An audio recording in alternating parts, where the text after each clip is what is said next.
Well, good morning. This is Ian R. Crane. It's the morning of Friday, the 1st of February, 2019. Who can believe that we're already so far into this new year? And as you can see, it's somewhat white background. And unfortunately, I decided that discretion being the better part of valor and pulled the plug on the episode of Humanity versus Insanity last night. As we were sitting in the studio, and at about 6 o'clock it absolutely started to drop the snow at a phenomenal rate. So driving back to my pad here on the edge of Dartmoor, I was driving through the proverbial blizzard. Thankfully it was a lot easier driving south the previous evening. Well, so I'm going to cover some of the stuff this morning that I was going to cover last night on Humanity versus Insanity. And this relates really to Venezuela versus France, and this is a classic wag the dog scenario. Obviously, the Western globalists want to distract from what's occurring in France now, which is pretty much a full-blown uprising, certainly at the weekends, because people still have to live. And what's occurring is that the behavior of the CRS, the French riot police, and now it appears particularly in the border areas, riot police coming in from other countries. And of course this is a tactic that I was discussing with others over a decade ago, when it was very clear that the EU was starting to look at combining police and indeed military operations. And of course military unification is the massive elephant in the room, and very much thanks to Brian Gerrish and Mike Robinson at UK Column for being absolutely on point and relentlessly flagging up the EU military unification agenda, which British politicians just don't want to talk about. And you have to ask yourself the question, whose interests are they really acting upon? And the one thing I think it should be very clear to everybody right now is that it's not yours or my interests, it's their own selfish interests.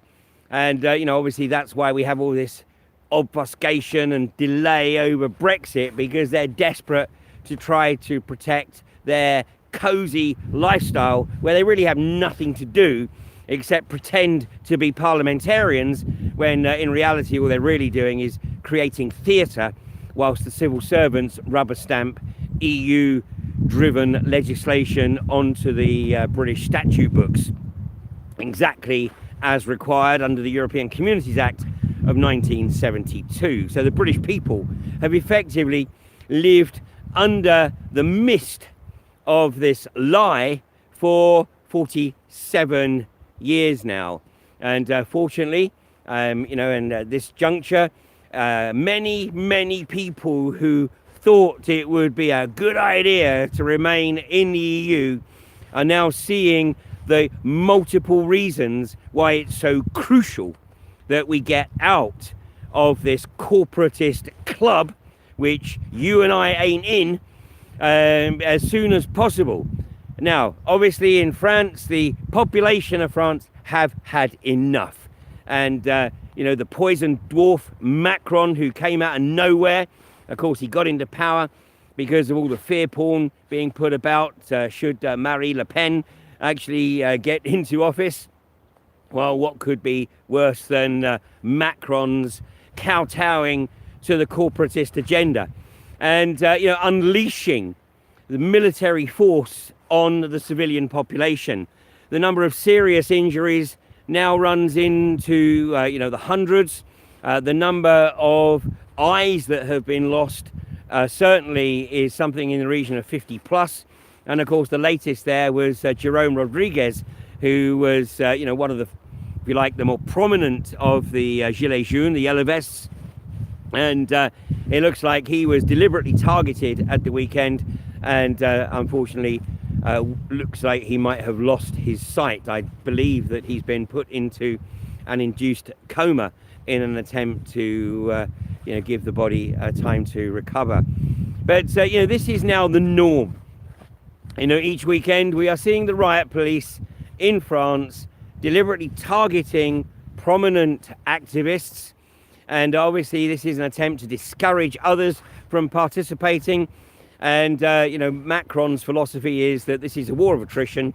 They're only going to be doing this at weekends. And you know what? We can just keep paying the riot police. We can bring in the riot police from France, from Spain, from Germany, from Italy and elsewhere, with no emotional or spiritual attachment to the population of France. And we can suppress this. Well, you're not going to see too much of this in the British media. An insider of the BBC has recently effectively admitted that the BBC is operating under a D notice and has been effectively instructed by the British establishment not to put too much effort into reporting what's going on in France. So we need a distraction. So we have the classic wag the dog scenario with all Western media attention on Venezuela. And, the attitude is that very, very few people have any real knowledge about the South American economy or South American politics. So, the press can pretty much paint whatever picture it wants, and the gullible masses will simply believe it. So just as Chavez was demonized by the globalists for some 15 years or so because of his attempts to establish a socialist economy. Unfortunately, of course, when you have the full force of the globalists in opposition, then, that's not too easy. But let's have a look at what's occurring here, because since Maduro was elected into office, and by the way, he got, I think it was some 60+% of the vote, and, his nearest rival got 1/3 of the votes that he got, and all of the independent bodies observing the elections all declared that the elections were conducted in a free and fair manner.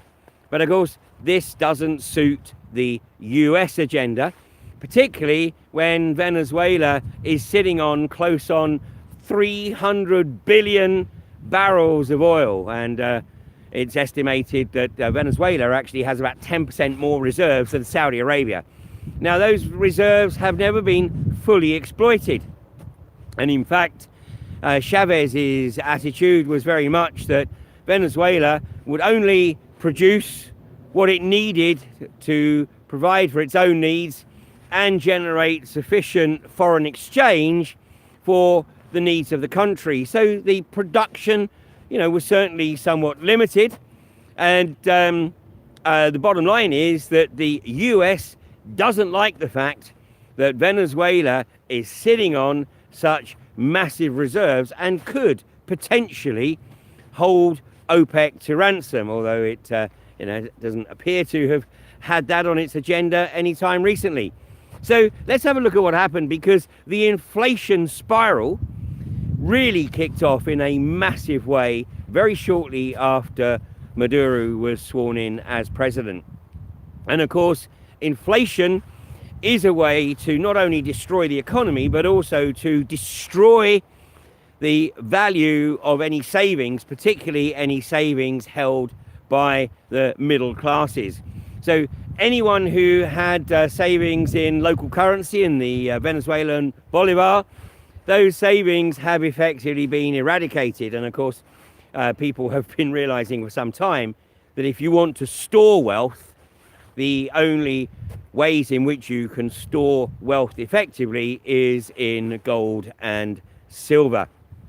So obviously those in the upper echelons of Venezuelan society have made sure that they have a good stock of gold and silver. And of course, Maduro has recently tried to repatriate a significant amount of Venezuelan gold that was put on deposit at the Bank of England. And one of the reasons that the Bank of England has always held this reputation of being a trusted financial institution is that it was regarded as a safe haven, and that basically you could deposit your funds there, and then as and when there was the need to recall those funds, then obviously the bank would repatriate those funds. But Carney has broken with that tradition, and no doubt operating at the instruction of the globalists, and has refused to send Venezuela back the gold that is rightfully theirs.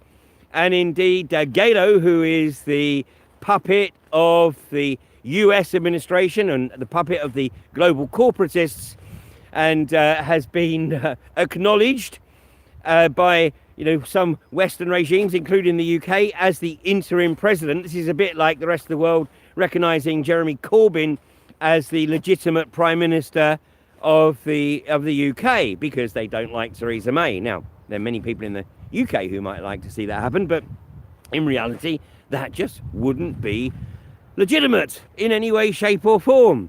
But that doesn't worry the globalists. So basically, they have instructed Carney to do the unthinkable and reject the application by Maduro to repatriate the gold. Now, consider the implications of this, because anyone, anywhere else in the world watching what's going on, if they have deposits at the Bank of England, then the smart move is to get them out now. Because basically, the Bank of England cannot be trusted, clearly, to uphold the ideals of independent banking. Now, obviously, everyone watching this has known for some time now that banking is not independent in any way, shape or form. Banking is simply the tool used by the global corporatists to establish their hegemony. So, one, we have the issue of the withholding of gold. The second, we have the issue of hyperinflation. Now, Venezuela's inflation is officially reported currently as 652.7% per annum. But Professor Steve Hanke, an economist, says that actually the true inflation rate is 112,189%. Now, that's pretty specific. I'd love to see how he got to those numbers. But the bottom line is that when you have hyperinflation, then if you have local currency, which is the subject of the inflation, then you have to spend it immediately, because actually, even 10 minutes later, it's worth less, or will buy less in terms of purchasing power than when it first came into your hand. And of course, this is a deliberate strategy to destroy the economy, to destroy the store of wealth in local currency. And, unsurprisingly, once Maduro was sworn into office, it seems that the global banksters colluded to manipulate this massive inflation to destroy the economy and undermine the society in Venezuela. And, how this is going to pan out, it's not easy to see. But, of course, John Bolton, the US Secretary of State for Defense, and as I've said many, many times before, John Bolton believes that he was put on this mortal coil for one reason and one reason alone, and that was to initiate global conflict. And for the last 25 years, John Bolton has been doing his damnedest to initiate World War III. Fortunately, he's about as subtle as a kick in a rather delicate place. And, many, many people can see through him. And I actually think that Trump can see through him, which is one of the reasons that Trump put him into the role of Secretary of Defense, so that he can keep him very, very close. But Bolton has made it clear that the US very much wants US oil companies to have the opportunity to get into Venezuela, and, particularly around Lake Maracaibo, which is where the bulk of Venezuela's reserves lie, and effectively take control of those resources, and then obviously throw the crumbs to the people of Venezuela, whilst having the opportunity to absolutely dominate the global hydrocarbons markets. Now, we all know that we are in the twilight years of a hydrocarbon-driven economy, but by that I mean probably 50 or so years. And the globalists who have established this hydrocarbon-driven economy are not going to give it up without a massive fight. And if they can actually get their hands on the control of some 300 billion barrels of oil, then they know they can keep this hydrocarbon-driven economy going for quite some years yet. Now, why should we in the UK be interested in looking at what's occurring in both France and in Venezuela? Well, number one, what's occurring in France is a prima facie case of the way in which the EU totalitarian state has every intention of dealing with dissent. And of course, the EU military unification is an important tool so that they can literally bring foreign troops onto the soil of another nation state to quell any dissent. And so don't be at all surprised if we see what's occurring in France actually also spread to Germany, to the Netherlands. We've seen it on the streets in Catalonia and Sweden. Yeah, the likelihood is that this dissent is going to spread, because the bottom line is an increasing number of people are starting to realize that this fascist communist state, that's fascist if you happen to be in the club, communist, socialist extreme if you don't. So in other words, those who are in the club, the Global Corporatist club, have a lifestyle which basically means that they want for nothing, whereas everybody else is basically kept in abject poverty. Now, there is a fundamental flaw in this model, because ultimately, global corporatists need people to buy their commodities, whatever those commodities might be. And as people literally run out of money and can literally just scratch enough to keep a roof over their head and food on the table, then obviously the ability to purchase those commodities produced by the globalists reduces dramatically. But they don't seem to have realized this yet. But it's coming. It's coming in spades. So this is the EU, but now the UK is on the cusp of Brexit. And Parliament, although obviously the bulk of the politicians live in their little bubble, but nonetheless it does seem to be filtering through that the will of the people, which was clearly stated in June of 2000, I've lost track of time, was it 16?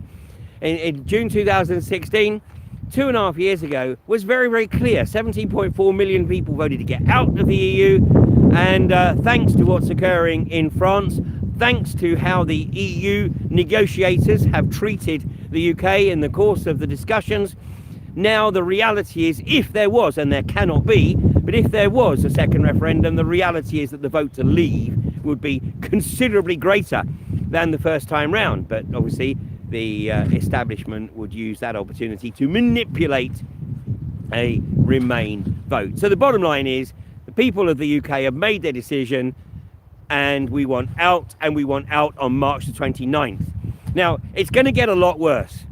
Hopefully it won't get to the point of Venezuela, but it could, because there is no question that the globalists want to seriously hurt the UK, economically and socially and politically.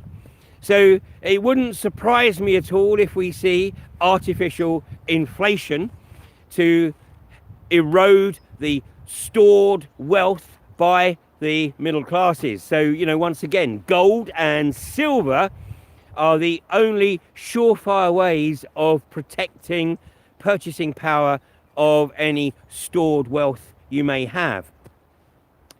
What we're going to see as well, obviously, is trade restrictions artificially applied. And, the good news is March the 29th is right at the very front end of the growing season. So all of this fear porn that's being put out in the media about the UK running out of food, running out of medicines, really? These corporations are not going to supply the UK when they have the opportunity to do so, and possibly get an even better deal for themselves than they're getting from the EU? I don't think so. But just in case, this is time for communities and particularly the thinking population within the communities, to start thinking about maybe using this opportunity to start preparing to grow your own food. And of course, this flags up the Codex Alimentarius agenda, which I was speaking about 10 years ago, which is the agenda to outlaw the use of natural healthcare products and also to prevent people from growing their own foods. But, that isn't actually in place right now. And, I hope that the British people would suddenly realise that any attempt to prevent them growing their own produce, of course, is a massive part of the corporatist agenda to ensure that the only providers of essential commodities are the global corporatists. So this is really a time to start thinking. We have politicians that have had 2.5 years to prepare for Brexit, but of course Theresa May was put into the role to screw it up because they knew she did not have the intellectual capacity to be able to negotiate an appropriate exit strategy. And unfortunately, here we are with 2.5 months. But you know what? Everything is probably going to work out, provided we, the collective we, get involved. Because what the establishment wants is people to literally dig a hole, stick their head in it and go, let me know when it's all over. Well, it's not going to be all over unless we actually participate in the process. So in many, many respects, unfortunately, it is going to get worse before it gets better. But the reason it's going to get worse is because basically people aren't taking enough interest yet. It's unfortunately only when it gets up real close and personal that people decide that they actually maybe have to invest a little bit of time in supporting their community because it's beneficial to their family. So, we have a little under 2 months to prepare for March 29th. On March the 29th, I think I'm actually giving a presentation in West Wales on that date, but there needs to be a massive response to Parliament. That needs to be the day that we come out of the EU, and that needs to be the day that the people of the UK start to participate in the future of this country from an economic, a political and a cultural point of view. So ultimately, it is down to each and every one of us. So thanks for sharing with me this morning. And, please share this around because obviously social media would appear to be, for some reason, finding ways to restrict the distribution from the likes of myself and UK Column and 21st Century Wire. So, it means that each one of us needs to throw another pebble into the pond. So have a great weekend, and I will be back with you on Monday morning. Now, next week I'm going to be visiting with David Noakes, who of course was jailed in November for having the audacity to develop and produce an extremely effective cancer treatment known as GC-MAF. And on Friday, I shall be back in the northeast supporting Mark Steele, and hopefully the public gallery of the court, which is yet to be finally determined. But whichever court it is that the case is heard in Newcastle, and we'll keep you posted, then hopefully the public gallery will be absolutely rammed as Mark challenges his conviction for a threatening behaviour against 2 Gateshead councillors. And of course, Gateshead Council is still refusing to address his concerns and the concerns of his community over the 5G and LED street lighting. So, very exciting times. Get involved. Have a great weekend, and I'll see you on Monday.